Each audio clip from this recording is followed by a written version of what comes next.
ஒத்தருக்கொத்தர் எவ்வளவு தூரம் இருக்கு, ஒரு துல்லியமான மனசளவுல புரிஞ்சு வச்சிருந்து எங்கேயான ராமன் வந்து தேடி அந்த ஏமாற்றத்தை ராமன் எப்படி தாங்குவார்? என் கணவன் ஏமாறுவதை நான் பொறுத்துக்க முடியாது, அதனால நான் இன்னும் உயிரை விடாம இருக்கேன்னு இவ பேசின்னு இருக்கா.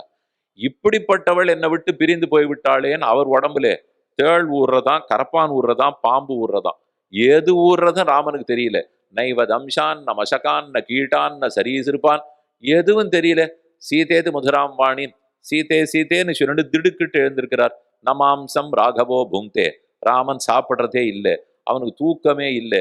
ஒருவேளை தூங்கினாலும் அனித்ரசதம் ராம சுப்தோபிச்ச நரோத்தம, ஒருவேளை தூங்கினாலும் திடுக்கிட்டு பாதராத்திரியில சீதே சீதேன்னு எழுந்துடுறார். இதுதான் ராமனுடைய நிலைமை. இந்த நிலைமையை ஆஞ்சநேய சுவாமி சீதையனிடத்துல சொல்றார், சீதையனுடைய நிலையை கொண்டு போய் ராமனிடத்திலே சொல்லுகிறார். இந்த ரெண்டு பேருக்கு நடுவில் என்ன அழகான பாலமா இருந்திருக்கார். இதுக்கு ஞானியா இருந்திருந்தா போருமா, பக்தனா இருக்கணுமா? ஞானியா இருந்தாலாம் போறாது. முதல்ல இதுக்கு நடுவில் தூதே போகமாட்டோம். நானா கிடைச்சேன், நான் எவ்வளவு பெரிய வித்வான், என்ன போய் வேலைக்கு அனுப்புறீரேன்னு உட்காந்துடுவோம். என்ன வேலைக்கு அனுப்பிச்சிருக்கார். கோவிலுக்கு போறோம், பெருமாளுக்கு திருமஞ்சனா அபிஷேகம் ஆறுது, அலங்காரம்லாம் பண்ணிட்டு இருக்கா. பக்கத்துல நின்றுட்டு இருக்கோம். ஒரு 10 பேர் இருக்கான்னு வச்சுங்களேன். ஒரு பெரிய படிச்சவர், மகா பண்டிதர், இல்ல பெரிய பணக்காரர், ஊர்லயே பெரிய மனுஷர். அந்த இடத்துல இன்னொரு தோண்டி ஜலம் வேணும், இன்னும் கொஞ்சம் தண்ணீர் வேண்டிருக்கு. அர்ச்சகர் ஒரு குடத்தை இவர் கையில கொடுத்து, சுவாமி அங்க போய் அங்கேருந்து கணத்துல இன்னொரு ஜலம் தூக்கின்னு வரும். இவர் திரும்பி திரும்பி பார்த்தார். என்னையும் எடுத்துன்னு வர சொல்றீர்னார்.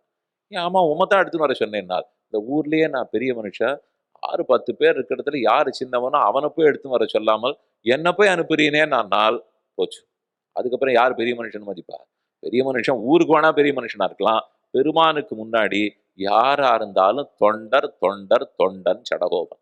அவன் தொண்டன்கிறத தெரிஞ்சுட்டா ஓடி ஆடி வேலை செய்யறதுக்கும், ஆமா நான் தொண்டு செய்யணுங்கிற ஆசை இருக்கும். தொண்டே இல்லாமல், திருவடியை பற்றாமல் அடியேன்னு எப்படி சொல்றது?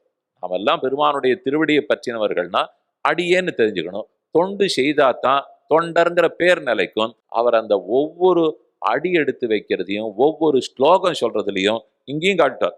ஏதி ஜீவந்தமானந்தா, ஒருத்தன் எப்ப இருக்கானோ வாழ வாழத்தான் நான் இருப்பேன், என்னவா இருந்தாலும் இடத்தை விட்டு ஓடி போக மாட்டேன், நின்னு போராடுறேன்னு ஒருத்தன் சம்சாரத்தில் இருக்கட்டும், அவனுக்கு என்னைக்கா இருந்தாலும் ஆனந்தம் கிடைச்சே தீரும்.